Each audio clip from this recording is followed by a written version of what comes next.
Okay, here we go. We're going to be talking about the unlocks. We're going to talk about the meta that happened in July of 2024 with the maximum effort season. Let me just talk real quick. Some of the things, meta-wise, I guess there were some additions. We talked about Deadpool's Diner a few minutes ago earlier, and that influenced what I was playing a lot. I found a good deck, and I just kind of stuck with that, which I am mostly using a C3 deck. Okay. So Cerebro, 3 power out there that I pulled off of Reddit. I put it together from Reddit, and it's done pretty well for itself. It definitely hasn't got me to infinite. I finished out at like 76, I think. Then again, I was kind of like, whenever I was playing, I was like doing Deadpool's Diner, and then I was doing the other thing that dropped just recently this season, and that is alliances. And oh, buddy. So you set up an alliance, and I'm just going to give you the floor here and kind of tell people the alliance you set up and what that's all about, because we got ourselves an alliance, man. Yeah. Snap Material Alliance, the abbreviation or code is SSM. We invited some folks we knew. I went with the name of the podcast instead of my usual go-to alliance name from previous games, which is the Casual Defenders. Yep. Because I love the Defenders. They're not very strict on their membership. I have been part of alliances on other groups where they were like, okay, well, you got to either play this much or produce this much. And it's like, I get it, but that is not why I play games like this. Right. I mean, I waste a lot of time. Well, playing, it's not a waste of time, but sometimes I play a little more. So it's not like I don't spend a lot of time on it, but I do that to relax or for a break. I don't want to have to start like, let's see. Okay, I've got to get this much or I've got to play this many games. That's not why I do this. More power to you if you're into grinding as a way of life or whatever. I hit a lot of bounties. It's fun. It's another way to tie in with friends that you have on this. I did think it was cool that at first I wasn't sure how you invited people. I just messaged people, but you can invite somebody after you play them. Which I thought was kind of a neat touch. But yeah, so we just set it up. There's people who have done a lot. There's people who haven't done much. There's plenty of room. If you're listening to this and you're interested, maybe send a message to the Snap Material account on Twitter so we'll know you're not just some random person, but you're a listener. I guess we might have to talk if we get filled up and there's people who just aren't playing. Eventually, we're going to have to give up a spot. But right now, there's plenty of room for everybody. And it took me a little while to figure out how the bounties work. I thought we all went for the same bounty. I was trying to put a message like, hey, what bounty do you guys think we should go for? And then eventually I figured out that's not how it works. I guess I was reading that like the bounties, even though you can only see 8 options, like what other people in the alliance pick determines which ones are available to you too. So I saw a guy on Reddit was saying, man, it's all move. And I don't play move that often. I wish there was more variety. And I think there will be some more variety. A lot of them are move, destroy, and discard centric right now, but not all of them. But I guess he asked around and found out that nobody in his alliance liked move, so they were picking all the others, and he was getting left with the move bounties. Oh, that's funny. It's pretty cool. They toss in some cards, like win so many games with this card or with this combo, and some of them are pretty obvious combos, and others are ones that I haven't played. I tweaked my one deck where I try to fill everything up because I got a couple bounties of winning a certain number of games with Patriot and Dr. Doom, who I've used before, but wasn't using in that iteration. So now I've got it to where I can try to use Doom and Ultron to fill up some spaces if Magic makes an appearance. I think it's fun. Could there be a little more variety? Probably, but they're just launching it. I think they'll have some other additions to it. I'm glad you found a deck that was working for you. I had nothing that was working consistently for me. I'd win a few, get a bunch of bubs in Deadpool's Diner, and then I'm used to hitting walls in this game, but I would hit like multiple walls in a day sometimes. Oh, wow. Like. And then I started at 70. I ended at 70. Oh. I hit infinite last season, so I got dropped down to 73, and I finished in the low 70s. Part of that was because I was mainly focused on Deadpool's Diner. Yeah.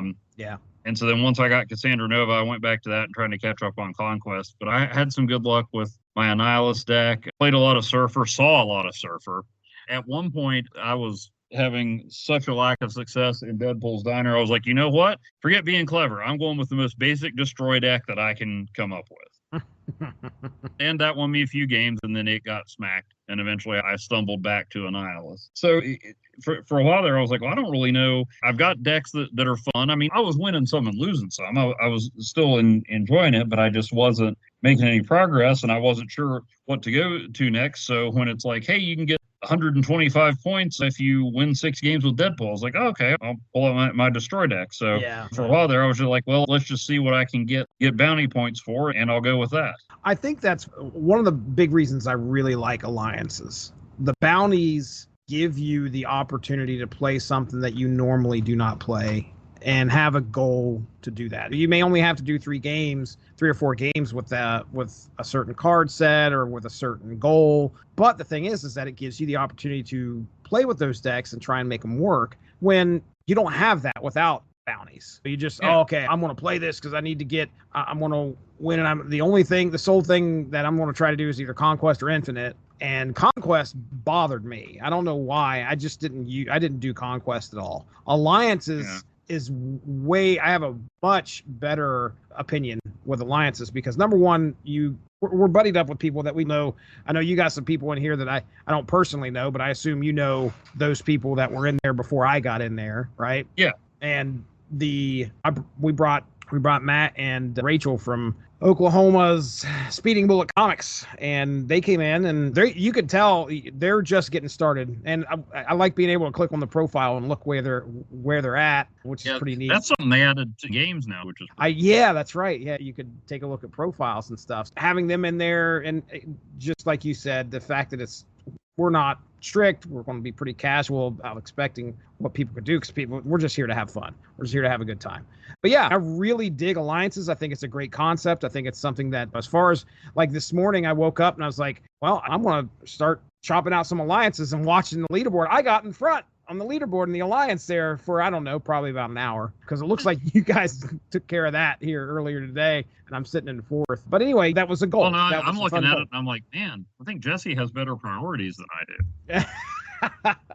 But yeah, now as for Deadpool's Diner, so I was talking about how a lot of, as far as the meta goes and stuff like that, alliances kind of drew me away from like playing the same deck over and over. Deadpool's Diner, when I started playing that, I was really, really confused as to what the stakes were. And, now I've got to pay for bubs if they want. And I'm like, okay, well, what happens if I don't pay for bubs? I got to wait a timer. I had to figure all this stuff out, which most likely they probably listed all that at the beginning. And I just want to play a game. And fast forward. They did some of it, but there was a learning curve for sure. What I liked about it is that even if you were losing bubs, your overall score never went down. It didn't drop.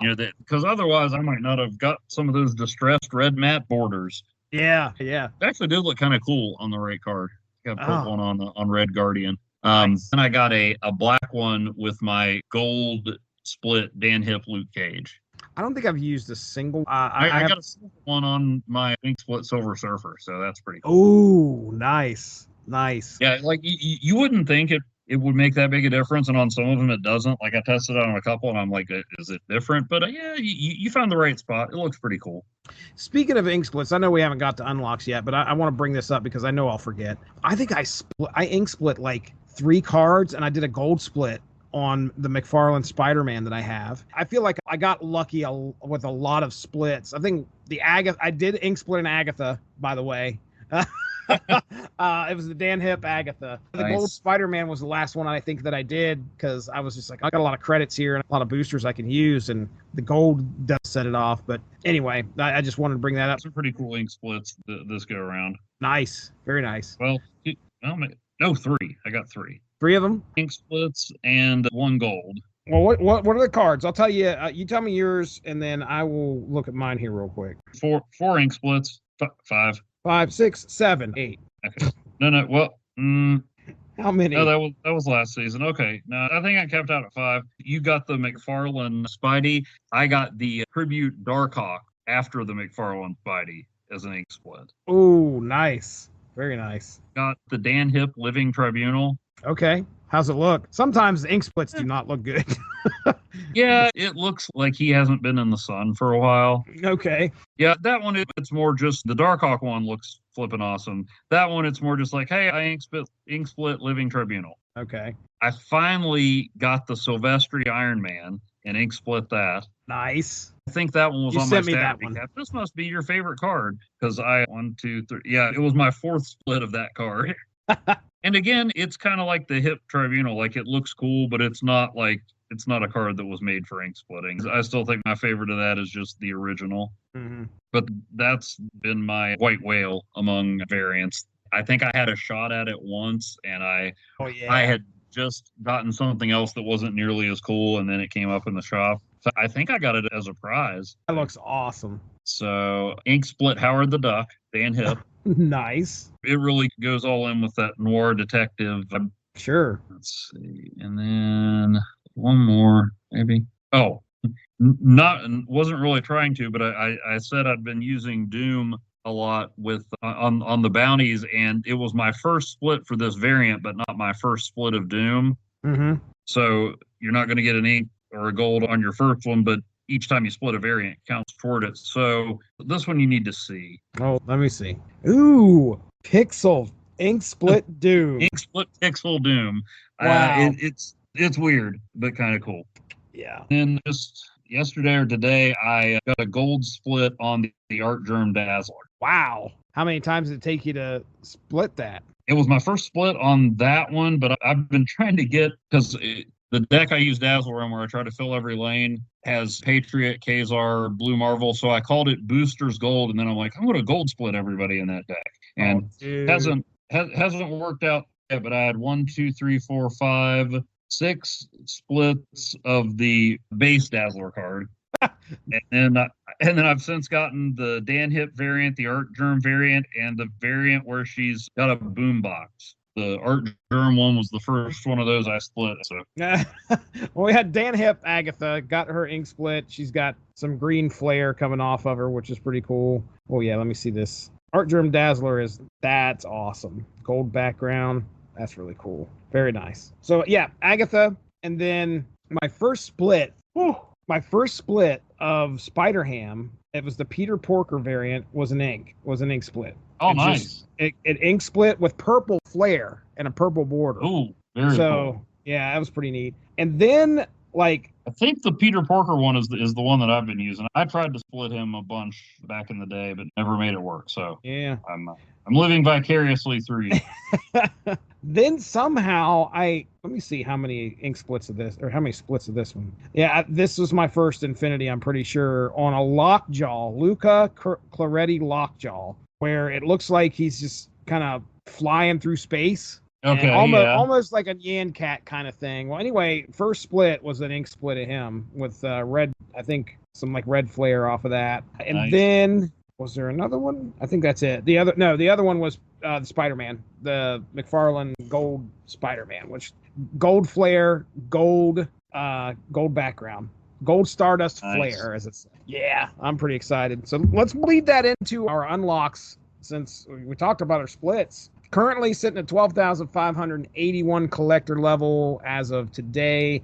I have 0 spotlight keys because I have no impulse control. So, all right, first up. Jesse, the way to acquire spotlight keys is to just get the new card on your first key. Oh, okay. And you spend extra ones. That's right. I don't know why I didn't do that. Because at one point I had 5 keys. Very much.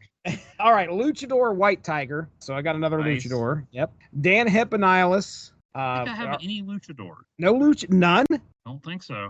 Wow. I got myself a whole, like... I have more sidecar variants than Luchador variants. That's something that needs fixed. I got a Peter Porker variant of Spider-Ham. I already talked about that. Dan Hip Drax. Wild Blue Maximus. I got Ajax. And then I got Call Obsidian. The next one I had was Copycat. I then got Baby Ghost Rider. A Dan Hip Sauron. Nice. Thanos, Flaviano Ultron, and I got a... Flaviano is the one, they had an interview with him on the developer video for this season. He's doing a lot of the Young Avengers variants. Look pretty cool. Yeah, I saw that he's going to have a takeover of the shop. I think there might have already happened, because I swear I went into the shop one time and saw a ton of Flaviano variants. But anyway, yeah, Flaviano Ultron, it's pretty cool looking. I got the Deadpool variant, or Headpool variant of Deadpool. Dan Hip Stature, and then When Marvel Boy hit, I spent some keys. So I got Red Hulk, which I didn't have before, and then I got Marvel Boy. And then just today, I think either today or yesterday, I unlocked Chibi Electro. So, and that actually is not. Why did I say nice? Well, like you wouldn't hate Chibis. this chibi. You would not hate this chibi. I think the mask definitely does something to cover up the other unfortunate stuff that you do not like of chibis. But it just looks like it almost looks like a baby variant, to be honest. But I knew you liked chibis, so I was happy for you. Oh, thank you. Thank you very much. All right, but there you go. That's my unlocks for the season. What about you, man? See, well, I got a Blue Marvel Pixel. So I got a lot of cool Blue Marvel variants. Okay. Now, the Colleen Wing casual variant. I'm trying to think of what that one is. Well, it's like her with like an oversized sweatshirt and a cat. Okay. It's kind of impressive. Oh no, not a sweatshirt, a jacket. But she's holding a cat, and even though both she and the cat look pretty chill, I have a feeling from experience the cat is even more dangerous than Colleen Wing is. Which, comic book Colleen Wing is a lot more aggressive than Netflix Colleen Wing. Although Jessica Henwick was awesome on that. Just two different approaches to the character. But comic book Colleen Wing is kind of reckless and dangerous. But I have a feeling the cat's even like Colleen Wing. I can buy being casual. That cat, I don't trust it. Okay. I got the Mysterio Pantheon variant. I think it was the Conquest prize last season, so I don't know why it's on my list now. But that's of the Mysterio cards I probably won't use. That's my favorite so far. Okay. Then I got Gwenpool, and my first shot at Hydra Bob missed, and I came away with a Ron Garney Galactus, which finally bumped the Lifebringer variant out as my chosen variant. Oh, nice. And Ron Garney, you don't really think of as Cosmic Guy or Drawn Galactus, but it's pretty cool. I forget who. There's some recognizable character that I recognize so well. I can't remember who it is, but it must be from a comic. Galactus is it's Kyra. And Silver Surfer's behind him, so I don't know when that happened. So that's pretty cool. And the look on Galactus's face is the look on a Snap player's face when somebody sneaks Galactus by them and wrecks their game. Max Grecki Loki, Pixel Giganto. Pixel Giganto. I mean, even the base Gigant is awesome. It's not like any bad Gigantos. Right. Chibis I will grudgingly accept, I suppose, Korg. But I still got that band hip Korg, so it's still never, just because I don't resent it because it's a chibi. It's just not among the top. Big head, top little Korg body. Variants. Yeah, because I also got a Pixel Korg, and I got the Luca Cloretti Korg, which is my favorite. Let's see. I got the Mark Bagley Carnage you were talking about a while back. Yes. Which finally, at least in some decks, bumped out my Pixel Carnage. And there's a gold mine for them. If they could just start making a more concerted effort to get some of these 90s artists, they don't have to do a brand new card, but my gosh. Mark Bagley doing Carnage. I remember seeing that in the shop. I'm pretty certain that I bought that in the shop. And I was like, this has got to go in my deck. And I think that is the one that I use. And the ones that I've been loving that I want them to do an album of pretty soon. I haven't gotten any outside of, I think it was one of the Spotlight Werewolf by Night variants, but I love the old throwback covers, like even the 70s cover. Yes. Like they did one for the Beast and even Absorbing Man. Right. Yeah, they're pretty cool. Yeah, and they're usually pretty pricey too. They know that people are going to be going after those usually. Then we talked about the Silvestri Iron Man. I got a Dan Hip Goose. Yep. Got the Art Germ Ghost Spider where she's venoming out. Ooh, interesting. Got the Pandart Wolverine from the season pass. Pixel Misty Knight. I Rincione Red Skull, the one where he's got the gun. I think you got that one a while back. Yeah, it's like a close up of his face and the gun. Yeah, at the Pixel Baron Mordo, but I don't even know Mordo barely even usable anymore. He makes a card cost 6, but only until the last turn. Really? I don't know. I did not see that update. Like it used to be just you drew a card and it was a 6 cost. For the rest I don't of the know. Huh. They're going to do something to Cable soon. They have to, because they're changing all this other stuff, and Cable's still the nastiest mill card out there because he can pull anything from the deck. All the others are like the lowest cost card or whatever, and even Mordo's not. I mean, Mordo wasn't that great to begin with, but I like to put him in like Ronin decks because he made you draw a card that you weren't going to use anytime soon. Mm-hmm. But anyway, regardless of how effective the card is, I've got a Dan Hip version of the Chiwetel Ejiofor incarnation of the character. So Yeah. I'm not going back to the comic guy, no matter how pixely cool he is. A Dan Hip Black Widow. Okay. Then the Pandart Deadpool. The Faye variant of Ant-Man. It's the one where he's like running across a desk while bullets are whizzing by him. Ooh, neat. I don't know if I've seen that. See, then I got the Baby Groot, which is him in a pot yelling at Rocket. Then I got Thanos and Copycat. Right. I got Post-Apocalyptic Hazmat. I got the Gray Beast, but not the cover variant, just the upside down reading a book. Okay. I got a Frank Cho Enchantress, speaking of established artists who they ought to get more of in the game. The one where she's sitting on the Hulk. Oh, really? Oh, interesting. Yeah. Nice. Got a Dan Hip Wolfsbane. Got a Pantheon Giganto. I still don't know. I've seen several Pantheon ones. I don't know if that's an artist or if it's an obscure reference to the team that the Hulk joined back in the 90s. I got the Requiem variant of Gamora from Infinity Wars. The Pandart Gwenpool from the Season Pass. Jim Lee Domino. Very nice. Very nice. The Bishop chess variant, which I wish I found funny. Oh, that's great. That's the one I have. I'm pretty certain that I am using. I don't think of Bishop as ever relaxing, like ever. And so like I want to be able to laugh at it, but it just doesn't land for me. I got a Dan Hip Odin. Then I got Headpool. I got a Chris Anka Star-Lord, which is from a cover to a Star-Lord comic. Oh, really? Yeah. Got Cassandra Nova. No big deal. You're not missing anything.